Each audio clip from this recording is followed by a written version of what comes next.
सीधा शुरू करते हैं। आज के इस विश्लेषण में हम एक बेहद दिलचस्प और रहस्यमयी स्रोत सामग्री को डिकोड करने वाले हैं। जरा कल्पना कीजिए, पहाड़ों के बीच बसा एक बहुत ही पुराना स्कूल जिसका नाम है ज्ञान विद्यालय। इसकी लाल ईंटों वाली इमारत दूर से देखने पर बिल्कुल किसी पुराने महल जैसी लगती है। लंबी लंबी गलियां, चरमराती सीढ़ियां और दीवारों पर टंगी पुरानी तस्वीरें, एकदम रहस्यमयी माहौल। लेकिन इस पूरी जगह में जो सबसे ज्यादा सस्पेंस वाली चीज है वो है इसकी चौथी मंजिल। वहां एक ऐसा कमरा है जिस पर हमेशा एक भारी जंग लगा ताला लटका रहता है। धूल से सनी खिड़कियां और वहां का वो अजीब सा सन्नाटा किसी के भी रोंगटे खड़े कर दें। इस कमरे को लेकर कई मशहूर कहानियां बुनी गई हैं और आज हम इसी बंद कमरे के रहस्य को अपने इन स्लाइड्स के जरिए समझने वाले हैं। ठीक है, तो आइए इसमें थोड़ा और अंदर चलते हैं। उस रहस्यमय दरवाजे के ठीक ऊपर एक चेतावनी उकेरी गई है, जो बिना हार माने यहां तक पहुंचेगा वही इसे खोल पाएगा। जरा सोचिए, एक तो बंद दरवाजा और ऊपर से ये चुनौती। ये लाइन ही अपने आप में एक बहुत बड़ा सस्पेंस बना देती है। यह सिर्फ एक चेतावनी नहीं है, बल्कि एक खुला चैलेंज है, एक ऐसा न्योता जो किसी भी इंसान के धैर्य और उसकी इच्छा शक्ति का टेस्ट लेने के लिए तैयार है। तो सबसे पहले बात करते हैं इस चौथी मंजिल के रहस्य की। अब जहां इतना बड़ा रहस्य हो, वहां स्कूल के बच्चों के बीच तरह तरह की अफवाहें उड़ना तो आम बात है। कोई कहता कि वहां से अजीब सी रोशनी आती है, कोई कहता अंदर खजाना है, तो किसी को लगता कि कोई सीक्रेट डायरी है। कुल मिलाकर एक खौफ और कौतूहल का माहौल था। और यही एंट्री होती है हमारी इस कहानी के मेन कैरेक्टर की, आर्यन। आर्यन कोई बहुत रईस परिवार से नहीं था। उसके पिता की एक छोटी सी दुकान थी और वो पढ़ाई में भी बस ठीक ठाक ही था। लेकिन आर्यन में एक खास बात थी जो उसे बाकी सबसे बिल्कुल अलग बनाती थी। वो चीजों को रटता नहीं था। उसकी सबसे बड़ी ताकत थी उसकी गजब की जिज्ञासा। जहां बाकी बच्चे सिर्फ जवाब याद कर लेते थे, आर्यन हमेशा पूछता था, ऐसा क्यों होता है। उसे हर चीज के पीछे का लॉजिक जानना होता था। और यही वजह थी कि जब उसने पहली बार उस बंद कमरे को देखा तो वो ठिठक गया। कबीर नाम के एक सहपाठी ने उसे डराने की कोशिश भी की, लेकिन आर्यन की वो जिज्ञासा शांत होने वाली नहीं थी। और यहीं से शुरू होती है पहली परीक्षा, यानी पहली चाबी, ज्ञान की खोज। अगली ही सुबह जब स्कूल में एकदम सन्नाटा था और सूरज की हल्की रोशनी खिड़की से अंदर आ रही थी, आर्यन सीधे चौथी मंजिल पर पहुंच गया। जब उसने दरवाजे को बहुत ध्यान से देखा तो उसे नीचे की तरफ बहुत ही हल्के अक्षरों में उकेरी गई एक लाइन दिखी, पहली चाबी किताबों में छिपी है। मैसेज एकदम क्लियर था। आर्यन समझ गया कि उसे क्या करना है और बिना एक पल गवाए वो सीधा स्कूल की विशाल लाइब्रेरी की तरफ भाग पड़ा। वो कोई छोटी मोटी लाइब्रेरी नहीं थी, वहां बड़ी बड़ी अलमारियों में हजारों किताबें भरी पड़ी थी। आर्यन की लगन देखने लायक थी। उसने सुबह से शाम तक पूरी लाइब्रेरी छान मारी। इतिहास, विज्ञान, भूगोल, जाने कितनी किताबें पलट दीं। शाम हो गई थी। लाइब्रेरियन ने भी घर जाने के लिए कह दिया था और आर्यन लगभग हिम्मत हारने ही वाला था। लेकिन तभी एक कोने में उसे एक पुरानी, धूल से भरी किताब दिखी। उसका टाइटल था ज्ञान का असली अर्थ। और जैसे ही उसने वो किताब खोली, उसके अंदर से एक छोटी सी पीतल की चाबी नीचे गिर पड़ी। साथ में एक पर्ची भी थी जिस पर लिखा था, ज्ञान पहला दरवाजा खोलता है। क्या बात है, उसकी मेहनत रंग लाई और पहली चाबी उसे मिल गई। चलिए अब आगे बढ़ते हैं दूसरी चाबी की तरफ, जो समय की कदर करने से जुड़ी थी।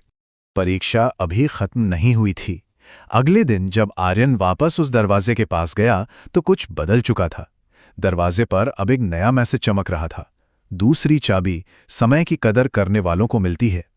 अब ये कोई सीधी पहेली तो थी नहीं जिसे किसी किताब में ढूंढ लिया जाए। ये तो एक बहुत ही गहरा और अमूर्त विचार था। समय की कदर आखिर कैसे की जाती है?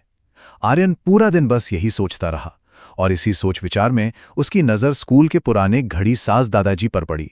आपको बता दूं, बाकी बच्चे अक्सर ये कहकर उनका मजाक उड़ाते थे कि इन पुरानी घड़ियों का भला अब क्या फायदा। लेकिन आर्यन ने क्या किया? जहां दूसरे बच्चे मजाक उड़ा रहे थे, आर्यन उन दादाजी के पास जाकर बैठने लगा। उसने बहुत ध्यान से देखा कि घड़ी कैसे खुलती है, उसके छोटे छोटे पुर्जे एक साथ मिलकर कैसे काम करते हैं। उसे ये समझ आया कि अगर एक छोटा सा पुर्जा भी गलत हो जाए तो पूरी मशीन कैसे बिगड़ सकती है। दादाजी ने उसे सिखाया कि समय दुनिया की सबसे कीमती चीज है और जो इसकी इज्जत नहीं करता वो सब कुछ खो देता है। आर्यन ने ये बात सिर्फ सुनी नहीं, बल्कि जब स्कूल की मुख्य बड़ी घड़ी अचानक बंद हो गई तो उसने खुद अपने हाथों से मेहनत करके उसे ठीक कर दिया। आर्यन की इस मेहनत और समय के प्रति उसकी इस नई समझ को देखकर वो बूढ़े घड़ीसाज बेहद खुश हुए। उन्होंने अपनी जेब से एक चमकती हुई चांदी की चाबी निकाली और आर्यन के हाथ में रख दी। ये लीजिए, दूसरी चाबी। ज्ञान के बाद अब आर्यन ने समय के महत्व को भी साबित कर दिया था। अब आते हैं तीसरी चाबी पर, टीम वर्क और दूसरों की मदद। अब तब 2 चाबियां तो मिल चुकी थीं, लेकिन वो रहस्यमयी दरवाजा अभी भी बंद था। तीसरी और आखिरी परीक्षा आर्यन के लिए सबसे मुश्किल होने वाली थी, क्योंकि ये उसके अपने नेचर के बिल्कुल खिलाफ थी।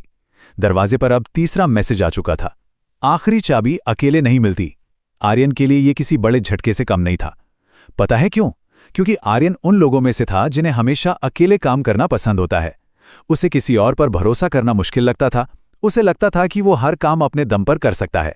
लेकिन अब ये दरवाजा कुछ ऐसा मांग रहा था जो उसकी आदत में शुमार ही नहीं था। और तभी कहानी में एक जबरदस्त ट्विस्ट आता है। उसी हफ्ते स्कूल में बहुत भयानक आंधी और बारिश शुरू हो गई। आसमान में जोर से बिजलियां कड़क रही थीं। स्कूल की वो पुरानी लकड़ी की सीढ़ियां पूरी तरह से पानी में भीगकर बेहद खतरनाक हो चुकी थीं। तभी अचानक एक छोटा बच्चा सीढ़ियों से फिसल गया और नीचे गिरने लगा। चारों तरफ एकदम से चीख पुकार और दहशत का माहौल बन गया। उस घबराहट वाले पल में आर्यन ने यह साबित करने की कोशिश नहीं की कि वो अकेला ही हीरो है। उसने अपनी वो पुरानी आदत छोड़ दी। वो तुरंत मदद के लिए आगे दौड़ा और कबीर के साथ साथ बाकी बच्चों को जोर से चिल्लाकर बुलाया, जल्दी आओ, मदद करो। उसे ये समझ आ गया था कि इस सिचुएशन में कोई एक इंसान काफी नहीं है। सभी बच्चों ने मिलकर एक साथ जोर लगाया और उस छोटे बच्चे को सुरक्षित ऊपर खींच लिया। उस दिन आर्यन को पहली बार ये गहराई से महसूस हुआ कि दुनिया में कुछ काम ऐसे होते हैं जो हम अकेले कभी नहीं कर सकते। और इस निस्वार्थ काम का नतीजा क्या निकला? अगली सुबह जब आर्यन ने अपना बैग खोला तो उसके अंदर एक सुनहरी चाबी रखी हुई थी। वो किसी जादू की तरह वहां आ गई थी और उसके साथ एक पर्ची पर लिखा था, जो दूसरों का साथ देता है वही सबसे मजबूत बनता है। इस तरह आर्यन ने तीसरी और सबसे बड़ी परीक्षा भी पास कर ली। तो आइए एक नजर डालते हैं कि आर्यन का ये पूरा सफर कैसे आगे बढ़ा। पहले दिन उसने किताबों के ढेर में से ज्ञान की पीतल की चाबी निकाली। फिर कुछ दिनों बाद समय का असली महत्व समझकर उसे चांदी की चाबी मिली और आखिर में अपनी अकेले काम करने की आदत को तोड़कर टीम वर्क के जरिए उसने वो सुनहरी चाबी हासिल की। देखा जाए तो ये सिर्फ चाबियां इकट्ठा करने का सफर नहीं था, ये आर्यन के खुद के बदलाव का सफर था। और अब हम पहुंच चुके हैं अंतिम रहस्योद्घाटन पर, उस बंद कमरे का असली सच। अब वो पल आ गया था जिसका हम सबको बेसब्री से इंतजार था। पूरे स्कूल में यह खबर फैल चुकी थी कि तीनों चाबियां मिल गई हैं। सारे बच्चे एक्साइटमेंट से भरे हुए आर्यन के पीछे पीछे चौथी मंजिल तक आ गए। माहौल में एक अजीब सा तनाव था। बाहर तेज हवाएं चल रही थीं और वो पुरानी खिड़कियां जोर जोर से चरमरा रही थीं। आर्यन ने कांपते हाथों से उस भारी जंग लगे ताले में पहली चाबी लगाई, टक। फिर दूसरी चाबी घूमी, क्लिक, और अंत में तीसरी सुनहरी चाबी, घर्रर। एक भारी आवाज के साथ वो पुराना रहस्यमयी दरवाजा धीरे धीरे खुलने लगा। पीछे खड़े सभी बच्चों ने अपनी सांसें थाम ली थीं। लेकिन कमरे के अंदर का नजारा देखकर सब के सब सन्न रह गए। बच्चों ने क्या उम्मीद की थी? उन्हें लगा था कि अंदर सोने के सिक्के होंगे, कोई बहुत बड़ा खजाना होगा या शायद संस्थापक की कोई सीक्रेट डायरी मिलेगी। लेकिन असलियत क्या थी?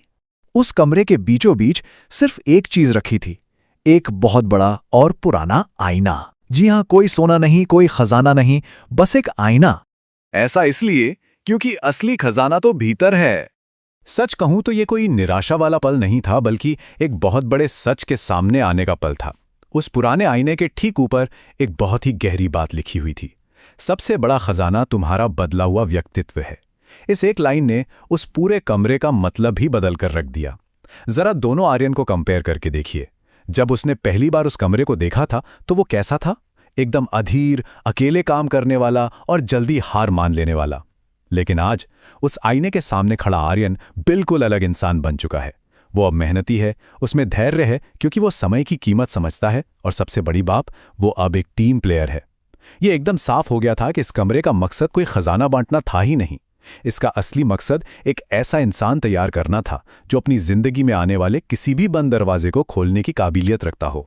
तो इस पूरी कहानी से हमारे सामने क्या गहरी बातें निकल कर आती हैं? पहला, ज्ञान वो पहली सीढ़ी है जो इंसान को हमेशा आगे ले जाती है। दूसरा, समय की कीमत समझना बहुत जरूरी है। जो समय की इज्जत करता है, समय भी उसकी इज्जत करता है। तीसरा, दूसरों का साथ और टीम वर्क हमारी सबसे बड़ी ताकत है।